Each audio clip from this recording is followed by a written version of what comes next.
बिस्मिल्लाहिर्रहमानिर्रहीम। अस्सलाम वालेकुम जी।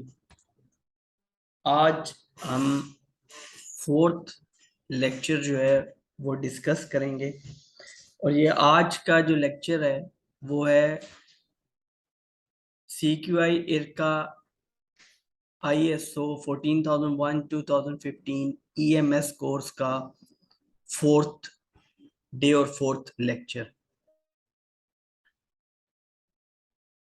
इससे पहले के लेक्चर्स के अंदर हमने ऑडिट मैनेजमेंट सिस्टम के हवाले से तमाम तर इंट्रोडक्शंस को डिस्कस किया। फिर हमने ऑडिट टेक्निक्स जिसमें ऑडिट मेथड्स, ऑडिट टाइप्स और इन सारी चीज़ों को डिस्कस किया। उसके बाद हमने audit plan, audit programme, audit schedule के ऊपर बात की। फिर हमने बात की कि डिफरेंट लोगों की क्या रिस्पॉन्सिबिलिटीज होती हैं और कौन कौन से लोग किस किस रोल में एक ऑडिट प्रोसेस के दौरान, उसके अंदर ड्यूरिंग द ऑडिटिंग प्रोसेस जो है वो लोग इन्वॉल्व होते हैं। कल हमने एक चीज डिस्कस की थी और वो ये चीज थी कि हम किस तरह से लास्ट लेक्चर में, आप कंसिडर कर सकते हैं जब रिकॉर्डेड होगा तो उसमें लास्ट ही आएगा, लेकिन हमने जो रेगुलर कोर्स चल रहा है इसमें कल हमने चीज डिस्कस की थी। वो चीज हमारे पास ये थी कि हम किस तरह से एविडेंस कलेक्शन कर सकते हैं। एविडेंस कलेक्ट करने के लिए हमें तीन मेथड्स हमारे सामने आए थे। उन तीन मेथड्स की अगर हम बात करें तो उन तीन मेथड्स के अंदर एक तो था कि हम डॉक्यूमेंटेशन का रिव्यू करें, दूसरा था कि हम इंटरव्यू करें एम्प्लॉयज को या कंसर्न एम्प्लॉयज को, ताकि हम उनसे स्टेटमेंट्स लेके उसको एज एन एविडेंस देख सकें। और तीसरी चीज हमने देखी थी डायरेक्ट ऑब्जर्वेशन, के वर्क प्लेस के ऊपर जाके ऑन साइट विजिट्स में ऑब्जर्व की जाए चीजें कि जिस तरह से डॉक्यूमेंटेशन में चीजें लिखी हुई हैं उसी तरह से चीजें वर्क प्लेस के अंदर जो है वो इम्प्लीमेंट भी हो रही हैं या कि नहीं। इवन जो इंटरव्यू किए गए हैं उनके अकॉर्डिंगली परफॉर्म किया जा रहा है या कि नहीं। डॉक्यूमेंट रिव्यू के हवाले से लास्ट लेक्चर में हमने देखा था कि कौन कौन सी डॉक्यूमेंटेशन है जो इस प्रोसेस, इस एविडेंस कलेक्शन प्रोसेस के अंदर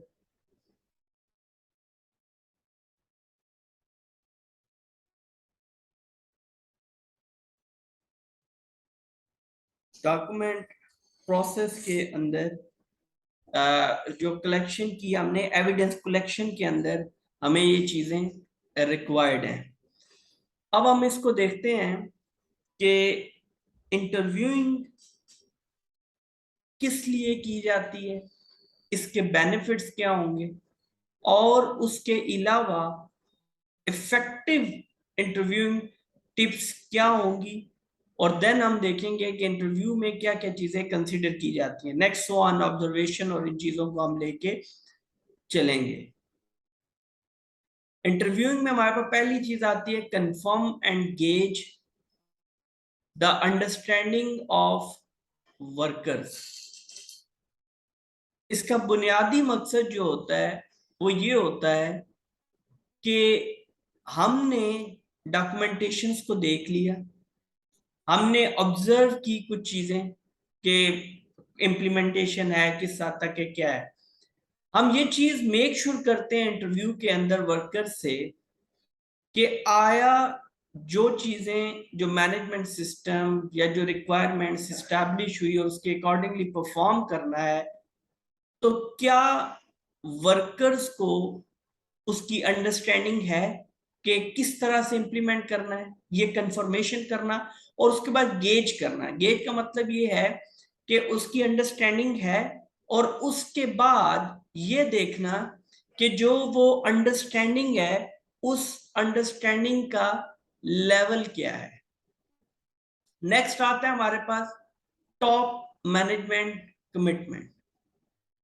उसके बाद हमें इंटरव्यू के से ये चीज सामने आएगी कि towards the conformity of standard या conformity of requirements top management कैसा बिहेव कर रही है। अब जब डिफरेंट लेवल्स के लोगों का इंटरव्यू किया जाएगा तो ये चीज हमारे सामने क्लियर आ जाएगी, हो जाएगी। उसके बाद एम्प्लॉयज अवेयरनेस। एम्प्लॉयज अवेयरनेस क्या होती है कि ये चीज जांची जाएगी कि एम्प्लॉयज किस हद तक चीजों को समझते हैं, इस मैनेजमेंट सिस्टम को कितना समझते हैं, इस आईएसओ स्टैंडर्ड की रिक्वायरमेंट को कितना समझते हैं। तो ये चीज मेक श्योर हो जाएगी। उसके बाद इन्वॉल्वमेंट एंड पार्टिसिपेशन क्या है, किस किस की है और किस हद तक है इस सारे प्रोसेस, इस सारे मैनेजमेंट सिस्टम के अंदर। Subsequent to an observation document review for clarification. और किसी भी ऑब्जर्वेशन के बाद कि उसकी क्लैरिफिकेशन के लिए क्या डॉक्यूमेंट्स प्रोवाइड किए गए, तो उन डॉक्यूमेंट्स का रिव्यू वगैरह किया जाता है ताकि ये पता चल सके कि वाकयातन चीजों का रिव्यू लिया गया, वाकयातन जो चीजें सजेस्ट की गई, एड्रेस की गई या करेक्टिव एक्शन डेवलप करके दिए वो वैसे ही चीजें चल रही हैं, या ऑब्जर्वेशन के बारे में इन्हें मालूम है और उसको सीरियसली लिया गया है ताकि वो इन फ्यूचर किसी नॉन कंफर्मिटी में कन्वर्ट ना हो। उसके बाद effective interviewing tips. Effective interviewing tips की जब हम बात करते हैं तो इसके अंदर हमारे पास आता है कि हमने इंटरव्यू को just as a time pass नहीं लेना, ना ही हमने इस इंटरव्यू को जो है वो एक फॉर्मल सा सिर्फ प्रोसीजर बना के पास ऑन नहीं करना, बल्कि हम इफेक्टिवली इसके ऊपर काम, इसको इफेक्टिव कैसे बना सकते हैं। तो सबसे पहली बात यह है कि इंटरव्यू भी उसको बोलते हैं जिसका इंटरव्यू किया जा रहा है। इसमें हमारे पास आता है पुट इंटरव्यूवी एट ईज। सबसे पहली बात यह है कि जिसका इंटरव्यू किया जा रहा है उसको एक कंफर्टेबल जोन में लेके जाएं। रीजनिंग क्या है, अगर वो कंफर्टेबल नहीं होगा और वो उस इंटरव्यू को अपने ऊपर हावी कर लेता है तो वो कभी भी आपके साथ शेयर नहीं करेगा प्रॉपर्ली चीजों को। Then what evidence will be sought and why. उसके बाद उससे ये देखा जाएगा जो एविडेंस मिला है वो क्या है और क्यों है, किस तरह से है।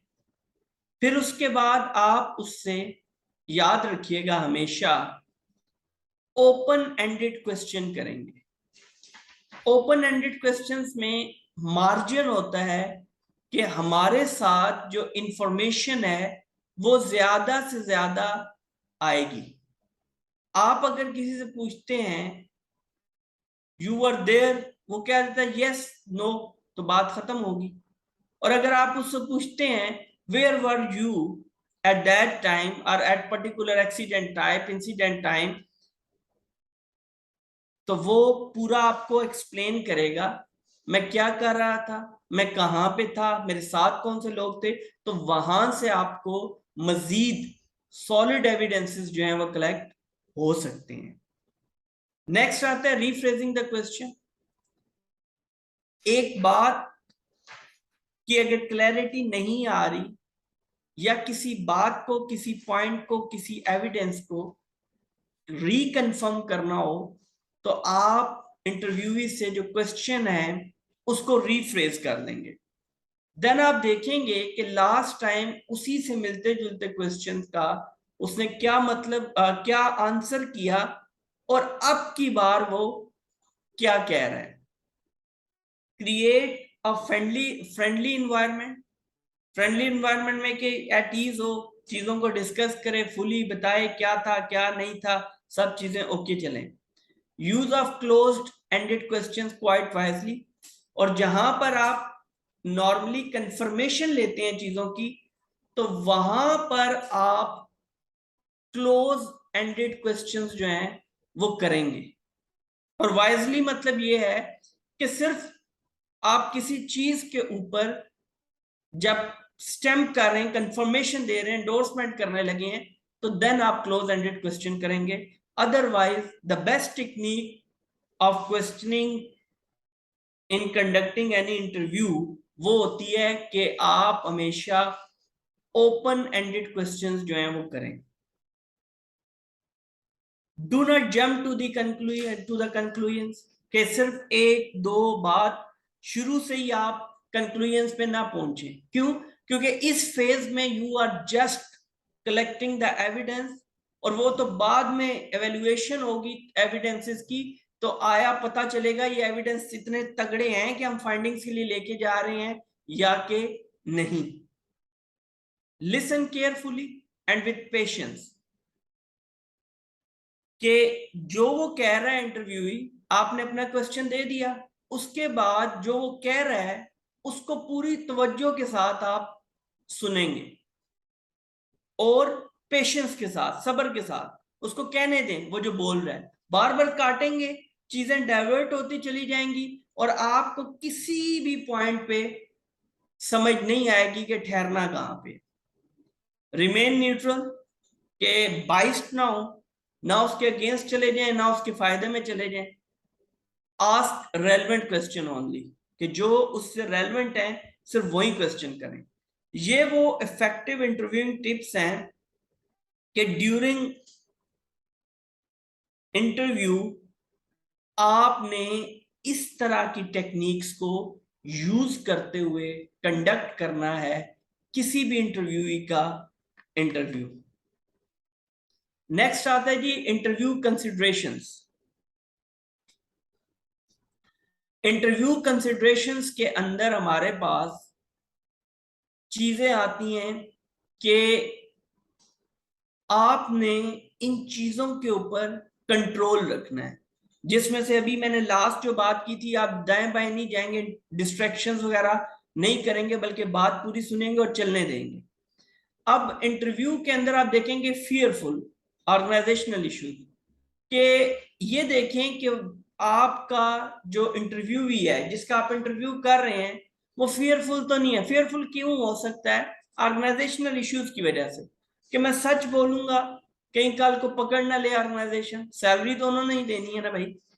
और इंथुसियास्टिक तो नहीं है कि ज्यादा बढ़ चढ़ के बातें कर रहे और असल में कुछ है नहीं। देन लैंग्वेज बैरियर भी इशू हो सकता है। तो ऐसी सूरत में क्या होगा, जो प्रोसेस हम अडॉप्ट करते हैं during the audit as a translator, तो यहाँ पे भी हम अगर लैंग्वेज बैरियर तो उसको ट्रांसलेटर देंगे। सोशल एंड कल्चरल इश्यूज जो हैं वो आपको याद होगा कि ऑडिट प्रिंसिपल्स में भी ये चीज है कि ऑडिटर को भी ये उसकी रिस्पॉन्सिबिलिटी है कि वो सोशल और कल्चरल वैल्यूज को जो है वो कंसिडर करे और उसको वो लेवरेज दे उसके अंदर। साइकोलॉजिकल इश्यूज हो सकते हैं, कुछ लोगों को आप वैसे ही कह दें ऑडिट होने लगे, करना उन्होंने कुछ भी नहीं होगा, हिलजुल बगैर वजह के शुरू कर देंगे वहां पे, या वो वैसे ही डर जाएंगे कि क्या पूछेगा, हमें लिख के पहले बता दे। तो इस तरह के मसाइल आते हैं। उसके बाद इंटरव्यू जिस जगह पे किया जाना चाहिए वो एक कंफर्टेबल, और एक आप कह सकते हैं कि एक क्वाइट रूम हो या ऐसी जगह हो जिस जगह पे बार बार इंटरप्शंस या डिस्ट्रैक्शंस ना हो। ठीक है, ना तो उस वर्क प्लेस की वजह से, और दूसरा ना ही इंटरव्यू को इस तरह से कंडक्ट किया जाए कि चीजों को दाएं बाएं फेंका जाए, मतलब सवाल किया उसमें पूरा चले, अदरवाइज उसको आप पूरा मौका देंगे। ठीक है, तो ये हमने डिस्कस किया इंटरव्यू के वाले से। अब आगे आता है ऑब्जर्वेशंस। ऑब्जर्वेशंस नॉर्मली कलेक्ट करता है लीड ऑडिटर या उसकी टीम जो है वो कंडक्ट करते हैं ऑन साइट ऑडिट, उस दौरान वो ऑब्जर्वेशंस को जो है वो कंसीडर करते हैं। इसके अंदर सबसे पहली चीज क्या कहता है ऑब्जर्वेशंस को? Very important part of evidence collection. वो जो उधर घूम फिर के मुशाहिदा करके चीजें इकट्ठा करके बहुत इंपॉर्टेंट पार्ट है। क्यों? क्योंकि ये प्रैक्टिकली वो फिजिकली खुद अपनी आईज से देख रहा है। Auditor judgement is very crucial. अब इसके ऊपर सीन क्या होता है कि ऑब्जर्वेशन के ऊपर जो जजमेंट आती है, जो डिसीजन आता है या जो रिमार्क्स आते हैं, ओपिनियन आता है ऑडिटर का, वो बड़ा क्रूशियल होता है। लेकिन ये उतना ही उस ऑडिटर के लिए टेस्ट केस होता है उसके नॉलेज का, कि आया वो जो एविडेंस सामने आया है, उसने जो चीज ऑब्जर्व की है वो उस तरह से है भी या नहीं। फिर वो देखता है क्या, हाउ प्रोसेसेस वर्क, कैसे काम कर रहे हैं, कंप्लायंस विद द प्रोसीजर्स किस हद तक है कि प्रोसीजर्स को फॉलो किया जा रहा है, attitude of workers, managers and top management towards quality of that process. तो वो इस चीज को ऑब्जर्व करता है कि वर्कर का एटीट्यूड क्या है, किसके मुतालिक, ये सारा मैनेजर का एटीट्यूड टॉप में टुवर्ड्स क्या है, quality of that process, quality of that work, कि जो चीज, जो स्टैंडर्ड, जो रिक्वायर्ड है, जो रिक्वायरमेंट्स थी, जो नीड्स थी, जो एक्सपेक्टेशंस थी, उसके हिसाब से ये कैसे काम कर रहे हैं, इनकी अप्रोच क्या है, then overall health and safety culture in the organisation क्या है, और रिसोर्सेज अवेलेबल क्या हैं वहां पर। और ये रिसोर्सेज कौन से होंगे? ये दोनों तरह के resources, human resources and non human resource. Human resource जिसके अंदर ह्यूमन, इंसान जो है वो इन्वॉल्व है, और नॉन ह्यूमन रिसोर्स जिसमें डॉक्यूमेंटेशन आ गई, इस तरह की जितनी भी चीजें होंगी वो नॉन ह्यूमन रिसोर्स में जाएंगी। नेक्स्ट ये आती है ऑडिट ट्रेल। अब ऑडिट ट्रेल क्या होता है कि बहुत सारी जगह पे कोई ऐसी सिचुएशन पैदा हो जाती है जहां पे कोई भी चीज नॉन कंफर्मिटी इटसेल्फ नहीं होती है। फिर वो क्या होती है? वो अलार्मिंग सिचुएशन हो सकती है। तो ऐसी सूरत में क्या होगा? नॉट एन एनसी इटसेल्फ, पहले तो ये जस्टिफाई करना पड़ता है कि यहां पे नॉन कंफर्मिटी नहीं है भाई। उसके बाद वो क्या है? वो एक अलार्मिंग सिचुएशन जरूर हो सकती है। देन फर्दर इन्वेस्टिगेशन नीडेड, उसके ऊपर फर्दर इन्वेस्टिगेशन हमें क्या रिक्वायर्ड है।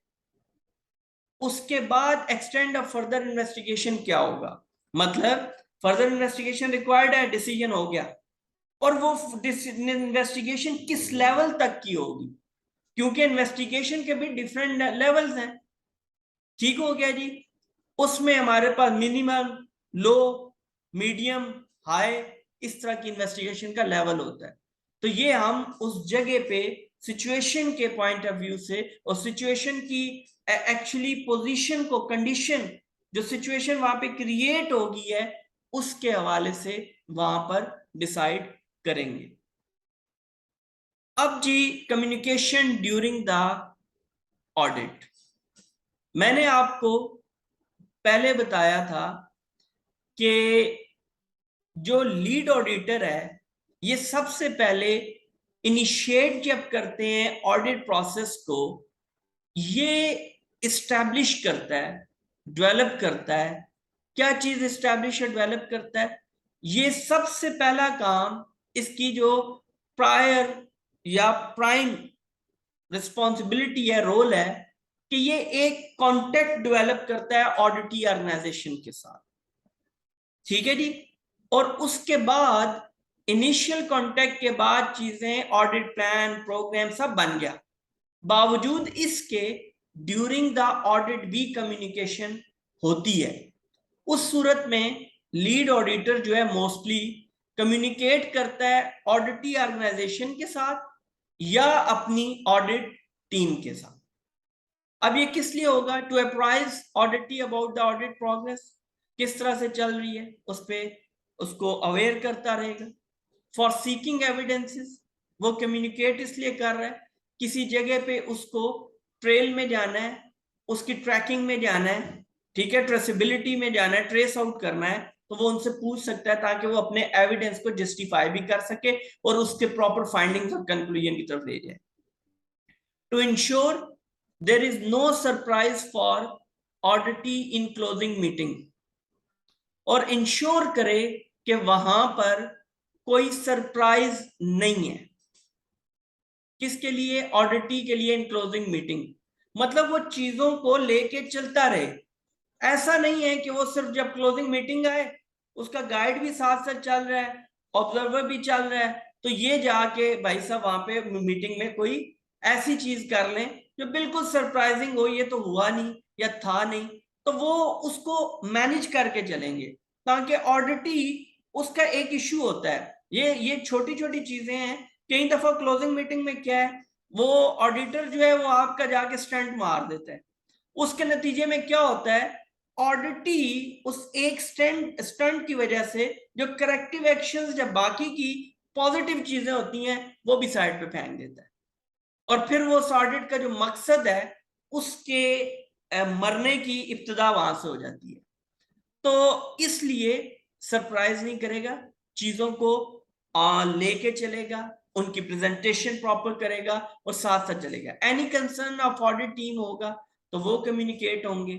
Any amendments required in audit plan, किसी भी वजह से, रिसोर्स की वजह से, किसी एक्टिविटी की वजह से, किसी सिचुएशन कंडीशन की वजह से अगर कुछ उसमें अमेंडमेंट्स करनी है, तरमीम करनी है ऑडिट प्लान के अंदर, तो वो भी प्रॉपरली पहले कम्युनिकेट होंगी। फिर ये आपका between lead auditor and team, ये तो देखें ये बड़ा फ्रीक्वेंट कम्युनिकेशन होगी।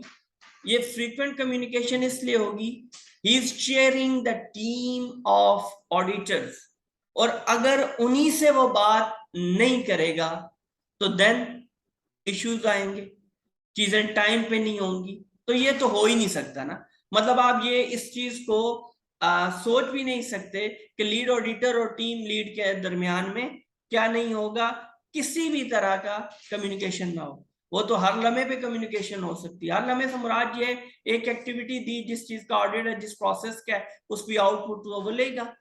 तो किस लिए लेगा जी, क्यों कम्युनिकेट करेंगे? To ensure audit progresses as plan, कि जो ऑडिट है वो उसी तरह से चल रहा है जिस तरह से प्रॉपर प्लानिंग की गई थी। To ensure quality of work for team, to seek guidance from lead auditor, कि वो लीड ऑडिटर से टीम जो है वो गाइडेंस ले सके कि हम कैसे इसको फिनिश करेंगे, कैसे टाइम के अंदर लेके जाएंगे। Any concerns of audit team, और अगर ऑडिट टीम के कोई कंसर्न्स हैं तो वो रेज करेंगे टीम लीड ऑडिटर के। अगर वो उनके अपने ऑडिट प्रोसेस के हुए तो he has to address that. अगर वो उनके प्रोसेस के नहीं है, ऑडिटी ऑर्गेनाइजेशन के हैं, then he will definitely communicate with the auditee organization. ठीक है जी। तो ये कम्युनिकेशन ड्यूरिंग द ऑडिट जो है ये लाजमी करेगा आपका लीड ऑडिटर। अब हमने पीछे plan the audit, conducting the audit, roles, responsibilities, lead auditor सब कुछ डिस्कस करा है। अब हम इस स्टेज पे पहुंच गए हैं कि हमने 3 मेथड्स यूज करके इंटरव्यू, ऑब्जर्वेशन, डॉक्यूमेंट रिव्यू करके एविडेंस इकट्ठे कर रहे हैं। ठीक है जी। अब टाइम है कि हम एविडेंस की एवेल्युएशन करें। क्यों? ये एवेल्युएशन इसलिए जरूरी है कि कहीं पे भी इररेलेवेंट ऑडिट एविडेंस ना आ जाए, कहीं पे भी ऐसी चीज ना एविडेंस की शक्ल में आ जाए जिसका वजूद ना हो, या हो लेकिन रेलेवेंसी जो है वो सब हो ही ना। तो इसके बाद एवेल्युएशन करके उन ऑडिट एविडेंसेस के बिहाफ पे ऑडिट फाइंडिंग्स जो हैं वो सामने लाई जाएंगी। अब ऑडिट फाइंडिंग्स में क्या है, degree to which the organisation management system conform to the criteria. क्या हम देखेंगे कि किस हद तक आप इन एविडेंस को सामने रखते हुए कि ऑर्गेनाइजेशन के मैनेजमेंट सिस्टम ने क्राइटेरिया को पूरा किया है। अब ये क्राइटेरिया क्या है, ISO 14001 स्टैंडर्ड डॉक्यूमेंट है। The compliance with documented EMS, जो डॉक्यूमेंटेड एनवायरनमेंट मैनेजमेंट सिस्टम है, इसकी कितनी कंप्लायंस हुई है, ठीक है, कितना इसके ऊपर इसको ओबे किया गया है, कितना इसको लेके चला गया है। देन नॉन कंप्लायंस, दो बातें देखिए। अब इसमें चीजें सबसे पहली दो बातें होंगी। दो बातों में क्या है, या तो कंप्लायंस हुई है मतलब कंफर्मिटी हुई है, या तो नॉन कंप्लायंस हुई है मतलब नॉन कंफर्मिटी हुई है। पहले तो ये डिसीजन ले लें। जब पता चला कंप्लायंस हो गई है, then it's fine, continuous improvement पे छोड़ दो, वो तो चलता रहेगा। जब ये डिसीजन हो गया, जब ये फाइंडिंग आती है कि नॉन कंप्लायंस है, चीजें नहीं चल रही हैं, नहीं ओबे किया जा रहा सिस्टम को, तो देन वो आपके नॉन कंफर्मिटी, फिर नॉन कंप्लायंस के नतीजे में दो बातें सामने आएंगी, एक नॉन नॉन कंफर्मिटी और दूसरी ऑब्जर्वेशन या IOs सामने आएंगी। नॉन कंफर्मिटी के अंदर भी दो चीजें आएंगी, whether it's a major non conformity, बड़ी नॉन कंफर्मिटी होगी है जो सिस्टम को चैलेंज कर सकती है, सिस्टम को हिट कर सकती है, तो वो मेजर नॉन कंफर्मिटी होगी। माइनर नॉन कंफर्मिटी ये होती है कि मेजर चीज इंप्लीमेंटेड है लेकिन उसकी सब क्लॉजेज या उसकी जो सेकेंडरी चीजें हैं वो वहां पर मौजूद नहीं है या वो फुलफिल नहीं हुई है, तो उनको हम माइनर नॉन कंफर्मिटी के अंदर कंसिडर करेंगे। इसके बाद हमारे पास नॉन कंप्लायंस के अंदर आती हैं ऑब्जर्वेशंस, इंप्रूवमेंट, अपॉर्चुनिटीज। अब मैं दोबारा, ये बात मैं पहले भी बता चुका हूं लेकिन यहां पर मैं दोबारा आपको एलैबोरेट करूंगा, आपको इसकी डिटेल बताऊंगा कि जो ऑब्जर्वेशंस का अमल है for collecting the audit evidences, तो वो ऑब्जर्वेशन मुशाहिदा, देखने के, जांचने के अमल में आएगा। लेकिन ये जो ऑब्जर्वेशंस हैं, ये जिस तरह आप कहते हैं कि मुझे एक ऑब्जर्वेशन है, इस पे एतराज के मानों में आएगा, ठीक है, वो ऑब्जर्वेशन मुशाहिदे के मानों में आया, एविडेंस कलेक्ट हो गए, ये ऑब्जर्वेशन जो है किसी पे एतराज होने के मानों में आएगा। मतलब क्या हुआ कि नॉन कंप्लायंस हुई है जी, लेकिन नॉन कंफर्मिटी भी नहीं हुई, बल्कि ऑब्जर्वेशन है कि इस चीज के अंदर पोटेंशियल मौजूद है कि कल को क्या होगा, ये किसी नॉन कंफर्मिटी में जा सकती है। और इंप्रूवमेंट, वैसे भाई एक मिनट, इंप्रूवमेंट अपॉर्चुनिटी क्या करती है कि जो वो बतला देता है वहां पे कि भाई तुम इसको अगर ऐसे नहीं ऐसे कर लो तो ये तुम्हें आगे ले जाएगी, बेहतरी की तरफ जाएगी। जी बोलिए। जी सर, मैं ये पूछना चाह रहा था कि जो एक लफ्ज और भी आता है, पोटेंशियल नॉन कन्फर्मिटी। जी मैं बताता हूँ एक आपको। तो एक देखिए, देखिए potential non potential non conformity ये होती है कि जिसमें सरकमस्टांसेस भी फेवर कर रहे होते हैं, जिसके अंदर जो आपकी बेसिकली उसकी अपनी परफॉर्मेंस है वो भी बता रही होती है कि यार ये पोटेंशियल नॉन कंफर्मिटी इस पे होनी होनी है, तो उसको पोटेंशियल बोलते हैं कि जिसकी मतलब सरकमस्टांसेस पूरे हों लेकिन ड्यू टू सम रीजन या एक फैक्टर की वजह से अभी तक ना हो रही हो, उसको पोटेंशियल नॉन कंफर्मिटी बोलते हैं। समझ आई बात की भाई? मैं समझ गया। तो ये फिर मेजर माइनर नॉन कन्फर्मिटी में हम इसको रख सकते हैं। नहीं रख सकते, माइनर तो होगी ना भाई, वो तो डिसीजन आ गया कि वो हो गई है भाई। पोटेंशियल तो में तो फिर देखें, ये कौन। पोटेंशियल में लिसन, पोटेंशियल में देखें अभी तो डिसीजन ही नहीं हुआ नॉन कंफर्मिटी हुई भी है कि नहीं है। पोटेंशियल नॉन कंफर्मिटी है भाई, किसी टाइम हो जाएगी, पहला डिसीजन होगा, फिर डिसीजन होगा कि ये मेजर नॉन कंफर्मिटी हुई है या माइनर नॉन कंफर्मिटी हुई है। मोस्टली जो ऑब्जर्वेशंस होती है ना, ऑब्जर्वेशन ये अगर जस्टिफाई ना हो सके ना नेक्स्ट स्टेज के ऊपर, तो यही पोटेंशियल नॉन कंफर्मिटी में कन्वर्ट होती है। समझे बात को भाई? जी जी, मैं आपका पॉइंट समझ गया sir, thank you sir. Welcome. Sir मुझे एक जरा कॉल आ रही है, अगर आप इजाजत दें तो मैं थोड़ी देर के लिए क्लास को लीव कर सकता हूँ? जी ठीक है, मैं रिकॉर्ड करके वैसे भी शेयर कर दूंगा। Thank you. जी ठीक है, थैंक यू सर। अच्छा, अब आती है हमारे पास non conformity. Non conformity simple सी बात है, when there is a fulfillment of a specified requirement तो वो कंफर्मिटी है। और जब स्पेसिफाइड रिक्वायरमेंट्स की नॉन फुलफिलमेंट होगी according to the criteria or documented EMS, तो उसको हम कंसीडर करेंगे किसके अंदर, हम कंसीडर करेंगे नॉन कंफर्मिटी में। ठीक है, और इसी से आप जो वर्क प्लेस पे काम करते हैं तो अक्सर जनरेट होती हैं एनसीआरस, जनरेट होती हैं नॉन कंफर्मिटी रिपोर्ट्स। ठीक है, वो बेसिकली जहां नॉन कंफर्मिटी हो जाती है तो उसके ऊपर रिपोर्ट आती है, उस रिपोर्ट को नॉन कंफर्मिटी रिपोर्ट बोलते हैं। वो भी हम देखेंगे कि कैसे नॉन कंफर्मिटी हम उसको देखेंगे। अच्छा जी, अब जिस तरह मैंने बताया कि नॉन कंफर्मिटी डिक्लेयर होगी है, नॉन कंफर्मिटी की हमें समझ आ गया कि भाई नॉन कंफर्मिटी है। अब हम उसके बाद क्या करेंगे, हम उसकी ग्रेडिंग करेंगे। ग्रेडिंग किस लिए लाजिम है कि हमें यह मालूम पड़ सके कि मेजर नॉन कंफर्मिटी क्या है और माइनर नॉन कंफर्मिटी क्या है। ठीक है जी, मेजर नॉन कंफर्मिटी क्या है और माइनर नॉन कंफर्मिटी क्या है। अब हम इसमें देखते हैं कि किस सिनेरियो में हम किसी भी नॉन कंफर्मिटी को मेजर नॉन कंफर्मिटी में धकेल दें, या हम डिसीजन ले लें कि it's a major non conformity, या हम ये डिसीजन लें कि यहां पर ये माइनर जो है वो नॉन कंफर्मिटी है। Major non conformity, a major non conformity is when, ये मेजर नॉन कंफर्मिटी कब होगी जी, ये होगी आपकी there is a absence of a required procedure और total ineffectiveness in implementation of procedure.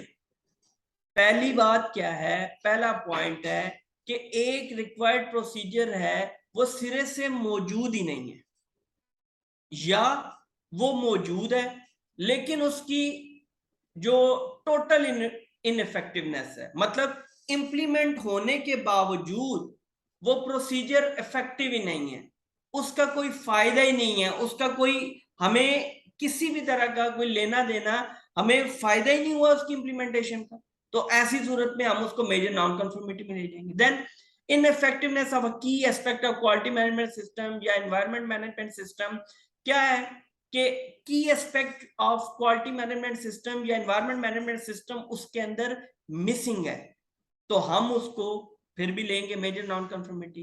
A number of non conformities against the same procedure. अब क्या सीन है, मेजर तब बनाएंगे कि एक प्रोसीजर है, उस प्रोसीजर के साथ छोटी छोटी नॉन कंफर्मिटीज हैं, एक से ज्यादा है, तो हम उस सूरत में भी उसको मेजर नॉन कंफर्मिटी में डाल देंगे। Then significant effect on the EMS, किसी भी चीज का बहुत बड़ा जब एनवायरमेंटल मैनेजमेंट सिस्टम के ऊपर वाजे असर पड़ रहा होगा कि उसकी वजह से उस प्रोसेस जो प्रोसेस है सिस्टम है वो चैलेंज हो रहा है, तो उस सूरत में भी हम इसको मेजर नॉन कंफर्मिटी के तौर पर डिक्लेयर करेंगे। देन आता है credibility of EMS is under question.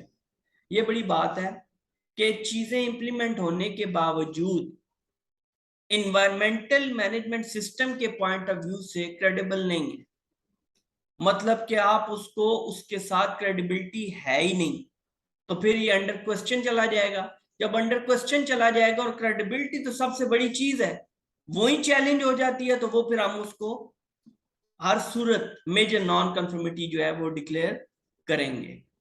उसके बाद आती है हमारे पास minor non conformity. A minor non conformity is when, ये कब होती है जी, there is a single isolated lapse in the implementation of EMS, के एक आइसोलेटेड लैब्स है। आइसोलेटेड लैब्स हम इस तरह से कंसीडर करेंगे सिंगल के सब चीजें ठीक चल रही हैं और एक अलग से छोटी सी चीज जो है वो रह रही है, उसकी किसी चीज की सेकेंडरी जो आप बोलते हैं सेकेंडरी चीज वो रह रही है। तो जो ट्रिवियल वन है, ट्रिवियल वन उसको बोलते हैं जिसका उस सिस्टम के वजूद पे ना असर पड़ता हो, ठीक है। और वाइटल वन वो होती है जो वजूद पे असर डालती है। तो ट्रिवियल वन है, इट्स ओके, हम उसको नॉन कंफर्मिटी ले लेंगे। देन दूसरी चीज, there is no significant effect on the EMS, या ऐसी नॉन कंफर्मिटी जो है स्टैंडर्ड के मुताबिक वो नॉन कंफर्मिटी है, लेकिन जो एनवायरमेंट मैनेजमेंट सिस्टम उस ऑर्गेनाइजेशन में मौजूद है उसको वो हिट नहीं कर रही है।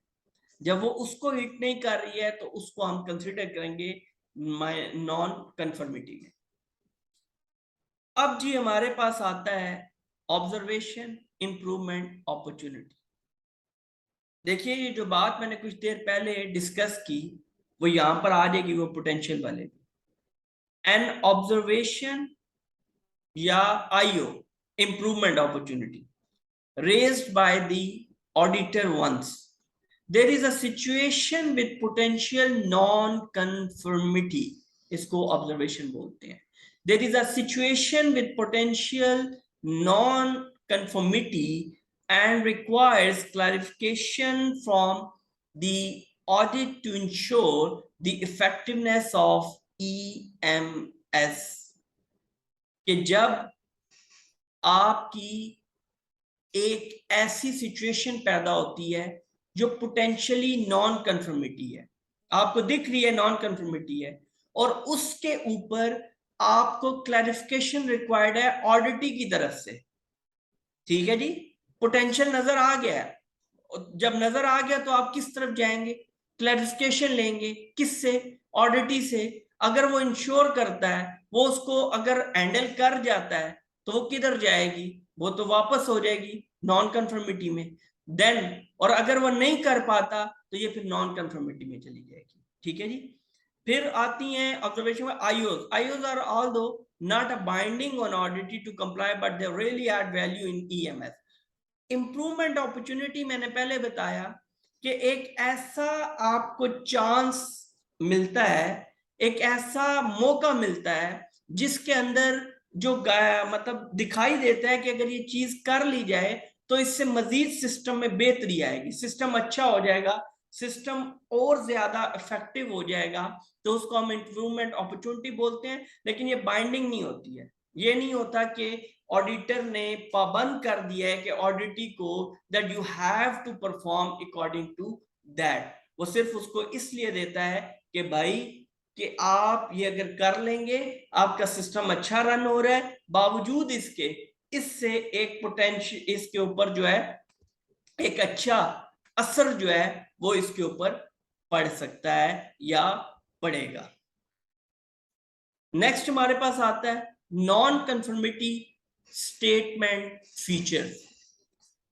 अब जब ये नॉन कंफर्मिटी हो जाती है ना जी, तो इसके बाद आपने करना क्या होता है। अब जुबानी कलामी तो नहीं बताएंगे ऑडिटी के गाइड को या ऑडिट क्लाइंट के ऑब्जर्वर को या और भी स्टेक होल्डर्स को कि नहीं जी नहीं नॉन कंफर्मिटी होगी बस खत्म गेम, ऐसा नहीं है। बल्कि आपको पूरी एनसीआर जो है वो लिखना पड़ेगी, और जब आप वो पूरी एनसीआर लिखेंगे तो वो बड़ी स्ट्रक्चर्ड होती है, और उसमें स्ट्रक्चर तो होगी लेकिन उसका स्ट्रक्चर मैं थोड़ा सा एक्सप्लेन करता हूं, देन मैं इन पॉइंट्स की तरफ जाऊंगा। तो जब वो स्ट्रक्चर्ड होती है तो सबसे पहले तो आपने ये बतलाना है कि वाकई में नॉन कंफर्मिटी हुई है। उसके बाद आपने ये भी बताना है कि मेजर नॉन कंफर्मिटी है या माइनर नॉन कंफर्मिटी है। फिर आप उसको एक्सप्लेन भी करेंगे कि किधर हुई है और किसको आप नॉन कंफर्मिटी बोल रहे हो। फिर जब आप एक्सप्लेन कर लेंगे तो फिर आप एविडेंस देंगे कि क्यों आपने डिसीजन ले लिया कि नॉन कंफर्मिटी है। उसके बाद आप उसको डिफेंड करेंगे, किसकी मदद से, आईएसओ स्टैंडर्ड की क्लॉज की मदद से डिफेंड करेंगे कि क्लॉज ये बोलती है, रिक्वायरमेंट ये है स्टैंडर्ड की, और यहां पर ये चीज इस क्लॉज के तहत लैग कर रही है।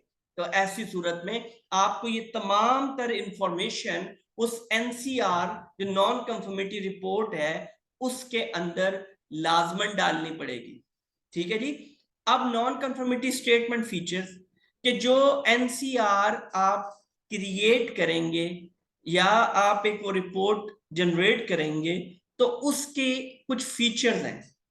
फीचर्स ऐसे हैं कि जिसकी मदद से वो चीजों को करेक्टिव मेजर्स की तरफ लेके जाए, ना कि सिस्टम को और एम्बिगुअस बनाए। ठीक है जी। सबसे पहले सेल्फ एक्सप्लेनेटरी, कि उसको समझाने के लिए दोबारा से ना कोई और ट्रेनिंग देनी पड़े या अवेयरनेस करनी पड़े, उसको इस तरह से एक्सप्लेन करें जिससे मैंने बतलाया है, हर चीज को लिंक करके एक्सप्लेन करें, तो वो क्या होगा, इटसेल्फ बतला देगी कि भाई क्या हुआ, किस वजह से नॉन कंफर्मिटी डिक्लेयर्ड हुई है। Then extend and type of corrective actions required, उसके बाद उसमें बता देंगे भाई किस हद तक है और करेक्टिव एक्शंस इसके अंदर किस लेवल के रिक्वायर्ड। ठीक है। शुड एलिसिट रिस्पॉन्स, उसके ऊपर जो है वो बाकायदा तौर पर क्या करेंगे, रिस्पॉन्स जो है वो वहां पर आए। Should be based on evidence and facts, वो जिस तरह मैंने बताया कि कोई एविडेंस देंगे, उसके बाद फैक्ट बताएंगे हुआ क्या था फैक्चुअली। ऐसा नहीं है कि आप अजम्पशंस दे दें या वहां पे सुपोजिशन दे दें कि इस तरह से हो रहा था तो इससे ये हो सकता था, नहीं, वहां बताना है कि हकायक पे क्या बात हुई, तब वो एविडेंस, हम एविडेंस की बेस पे नॉन कंफर्मिटी डिक्लेयर कर सकते हैं। Should be numbered, dated and signed by the auditee, और उसके ऊपर नंबर हो प्रॉपर, उसको डेट डालें आप और साइन करवाएं ऑडिटी से भी, ताकि वो बाद में उसके कोई कंसर्न सामने ना आ जाए कि यार ये तो ऐसा था नहीं, आपने कैसे रिपोर्ट में लिख दिया है। ठीक है जी। तो फाइनल ऑडिट रिपोर्ट के अंदर जहां आप एनसीआर जो है वो डालेंगे, सिग्निफिकेंट हो, वाजे तौर पर नजर आ जाए चीज कैसे है, क्या हो रही है। Then should not be suggesting itself in statement, और ये अपने आप को सजेस्ट ना करता हो इटसेल्फ, ठीक है, कि स्टेटमेंट के अंदर तगड़ी हो। Should not point the name of the person, अच्छा पर्सन के नेम आप नहीं बताएंगे, जो एक्टिविटी होगी आप इन्फॉर्म कर देंगे, पॉइंट आउट आप किसी बंदे को नहीं करेंगे, क्योंकि इस सूरत में और चीजें बढ़ना शुरू हो जाएंगी। क्यों? क्योंकि आपने वो देखा नहीं, एक्टिविटी होगी, आपको एविडेंस मिल गया, लेकिन अब आप कोई इंस्पेक्टर या इन्वेस्टिगेटर तो है नहीं, यहाँ पे आप ऑडिट करने आए हैं, तो आप उसको उस तरह से इन्वेस्टिगेट नहीं कर सकते कि आप उसकी रूट कॉज पे चले जाइए। नहीं भाई, आपको स्टैंडर्ड नहीं मिला, एक्सप्लेन करो और उसके बाद साइड पे करो इसको। आपने उसके अंदर ज्यादा इस चीज को लेके नहीं जाना कि इन्वेस्टिगेट करो बंदा कौन था, बंदा पॉइंट आउट नहीं होगा। आपसे किस बात की बात हो रही है, क्राइटेरिया और रिक्वायरमेंट की बात हो रही है। आपने क्राइटेरिया रिक्वायरमेंट ये नीड को पूरा करना है, आपने दाएं बाएं की चीजों पर नहीं जाना कि भाई उसने किया था उसको, भाई आपके पास सिंपल सी बात है, आपने उसको इस तरह से रखना है कि सिर्फ जो हुआ है वो बयान कर दीजिए, पॉइंट आउट किसी को नहीं करेंगे। इसमें मैं 10 मिनट्स की ब्रेक लेता हूं अभी और पास करता हूं इसको।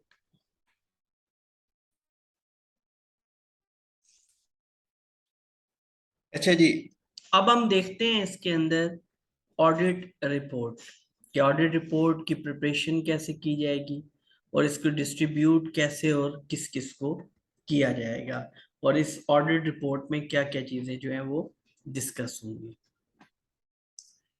ऑडिट रिपोर्ट प्रिपरेशन में सबसे पहले ये रिक्वायरमेंट है, क्योंकि जिस टाइम पे ऑडिट प्रोग्राम डेवलप किया जाता है तो उसमें ऑडिट रिपोर्ट जो है वो मैंडेटरी है। और नॉर्मली भी आप देखें कि आप इतना बड़ा प्रोसेस करते हैं और उसकी कोई रिपोर्ट नहीं है, कोई आप उसकी क्लोजिंग नहीं देते हैं, तो देन तो उस प्रोसेस का कोई भी फायदा नहीं होने वाला। As required in the agreed audit programme, कि हमने ऑडिट रिपोर्ट प्रिपेयर करनी है, तो ये रिक्वायरमेंट आ गई है, तो इसलिए हमें ये करना है। नॉन कंफर्मिटीज हैव बीन ग्रेडेड, देखिए कि आप नॉन कंफर्मिटीज को पहले ग्रेडेड करेंगे और उसके बाद इसके अंदर मेंशन कर देंगे। Audit team agreement on outcome, ठीक है। उसके बाद क्या होगा कि ये इसलिए सामने रखा जाता है कि जो आउटकम आ रहा है उसके ऊपर ऑडिट टीम का एग्रीमेंट जो है वो लाजमन होगा। क्यों? क्योंकि without the agreement of audit team जो है वो जो कंक्लूजन्स या जो फाइंडिंग्स या ग्रेडिंग्स हुई हैं उनको कंसीडर नहीं किया जा सकता as an effective, or you can say the relevant outcome. The degree of conformance of EMS, उसमें ये आप मेंशन करेंगे कि किस हद तक इन्वायरमेंट मैनेजमेंट सिस्टम की कंफॉर्मेंस हुई है और किस हद तक हुई है, किस तरह से हुई है, वो सारी चीजें उसमें. Then the effectiveness of the EMS, इस रिपोर्ट में ये भी बयान किया जाएगा कि इन्वायरमेंटल मैनेजमेंट सिस्टम जो इम्प्लीमेंटेड था उसकी इफेक्टिवनेस क्या रही या उसकी इफेक्टिवनेस क्या हुई. Then highlighting good practices and procedure, हम सिर्फ उसके ऊपर नॉन कंफर्मिटीज के ऊपर फोकस नहीं करेंगे बल्कि हम वहां पर जो कंफर्मिटीज है, जो कंप्लायंस है, उसको भी प्रॉपरली डिस्कस करेंगे उस रिपोर्ट के अंदर कि गुड प्रैक्टिसेस क्या थे, गुड प्रोसीजर्स क्या थे, जिसकी वजह से सिस्टम इतना जानदार है कि कंफर्म नॉन कंफर्मिटीज रखने के बावजूद भी परफॉर्म कर रहा है. Then capability of the management review process. उसके बाद कई दफे इस तरह से होता है कि मैनेजमेंट सिस्टम का रिव्यू पॉसिबल नहीं होता, तो आप जब भी ये बड़ी इसके अंदर कैपेबिलिटी की बात होती है कि एक सिस्टम के अंदर ये स्ट्रेंथ भी बाकी रहनी चाहिए कि उसमें रिजिड चीजें ना हो कि आपने फिक्स्ड नहीं कर देनी है, वहां पे वो साकिन ना हो जाए, बल्कि तमाम तर चीजों उस पूरे मैनेजमेंट सिस्टम को ये उसके अंदर सख्त मौजूद हो कि वो जब कभी रिव्यू करना पड़े या उस मैनेजमेंट सिस्टम उसके अंदर हमें मॉडिफिकेशंस करनी पड़े तो ऐसी सूरत में उसके अंदर ये सख्त ताकत मौजूद हो. Overall inside of EMS of the organisation, के पूरी ऑर्गेनाइजेशन का ओवरऑल जो इन्वायरमेंटल मैनेजमेंट सिस्टम है उसकी जितनी भी इनसाइड उसके अंदर जो कुछ भी है, जैसे वो तमाम तर चीजें जो हैं वो आपका ओवरऑल व्यू दे कि आपका EMS जो ऑर्गेनाइजेशन का है किस तरह से परफॉर्म कर रहा है, तमाम उसकी चीजें जो हैं वो उसके अंदर एड्रेस हो. उसके बाद इसके अंदर ऑडिट टीम का प्रॉपर रेफरेंस हो और ऑडिटी का भी रेफरेंस हो. Then dates and location of the audit, के किन डेट्स के ऊपर ऑडिट परफॉर्म किया गया है और किन लोकेशंस के ऊपर ऑडिट परफॉर्म किया गया है. एनी अनरिजॉल्व डाइवर्जिंग ओपिनियंस, अच्छा इसमें ये होता है कि कुछ ऐसे ओपिनियन होते हैं जिन पे एग्रीमेंट नहीं हो पाता ऑडिट टीम की जानिब से या ऑडिटी की जानिब से, तो ऐसे अनरिजॉल्व जो ओपिनियंस होंगे उनको भी वहां पर मेंशन किया जाएगा ताकि उसका कोई हल जो है वो सामने आ सके. उसके बाद जब उस रिपोर्ट के अंदर नॉन कंफर्मिटीज होंगी तो करेक्टिव एक्शंस भी होंगे, करेक्टिव एक्शंस होंगे तो उनके लिए टाइमलाइंस भी होंगी, टाइमलाइंस होंगी तो उसके लिए फिर फॉलो अप करना पड़ेगा. तो basically agreed follow up action plan भी वहां पे बनेगा. ठीक है, जो आपका जिसको आप दूसरे लफ्जों में CA प्रोग्राम या CA प्लान बोलते हैं. ठीक है, करेक्टिव एक्शन प्लान वो क्यों बनता है कि जो करेक्टिव एक्शंस इसने बतलाए हैं ऑडिट रिपोर्ट के अंदर ऑडिट टीम ने, तो उनके ऊपर अमल दरामद भी हो और अमल दरामद होने के बाद उनका एक टाइम लाइन जो है उसके अंदर अंदर टाइम बाउंड हो, तो उस टाइम बाउंड के अंदर अंदर उनको फॉलो अप किया जाए ताकि जितनी नॉन कंफर्मिटीज हैं उनको क्लोज किया जाए और जो ऑडिट है उसको वहां पे क्लियर किया जा सके. Then statement of the confidential nature of the contents, वहां पर एक स्टेटमेंट होगी जो किस किस जानिब से आएगी. देखें, ऑडिटी ऑर्गेनाइजेशन ऑडिटी ऑर्गेनाइजेशन अपनी कॉन्फिडेंशियलिटी तो बाहर आउट नहीं, लीक आउट नहीं करेगी, लेकिन बावजूद इसके statement of the confidential nature of the contents जो है वो मेंशन्ड होगी यहाँ पे. और मोस्टली ये सर्टिफिकेशन बॉडी और ऑडिट टीम की तरफ से होती है कि किसी भी सूरत ऑडिटी ऑर्गेनाइजेशन का जो डाटा है वो लीक नहीं होगा, चाहे वो अच्छा है या बुरा है, कुछ भी ऐसी चीजें बाहर नहीं जाएंगी। डिस्ट्रीब्यूशन लिस्ट एज एग्रीड, और उसके बाद एक डिस्ट्रीब्यूशन लिस्ट जो है वो स्टेक होल्डर्स की बनेगी, जिसका काम क्या है? जिसका काम ये होगा कि वो क्या करेगा कि उसका मकसद ये है, उसका काम ये बनेगा कि आपको वो पता चल जाएगा कि किन लोगों में आपने स्टेक होल्डर्स कौन है, इंटरेस्टेड पार्टीज कौन है, जिन लोगों को आपने ये चीज शेयर करनी है, ठीक है, जिनको आपने ये चीज शेयर करनी है। नेक्स्ट आता है हमारे पास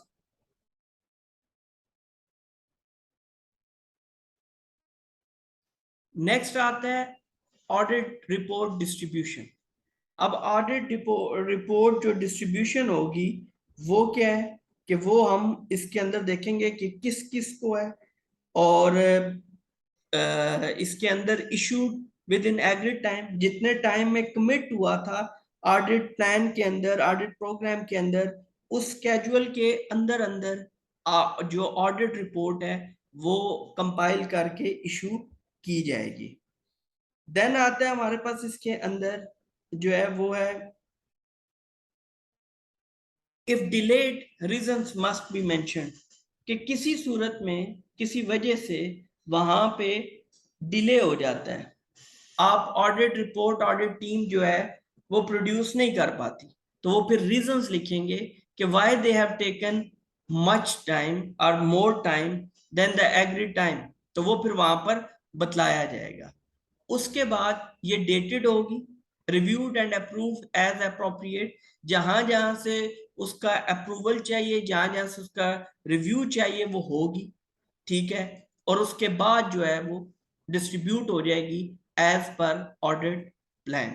तो ये था डे 4 का लेक्चर जो हमने इधर डिस्कस कर लिया। तो अब नेक्स्ट लेक्चर जो है उसमें फिर ये रिकॉर्डिंग वालों से मुलाकात होगी। मैं रिकॉर्डिंग स्टॉप कर रहा हूँ, अगर क्वेश्चनिंग है तो फिर हम उसको शेयर करते हैं। अल्लाह हाफिज़।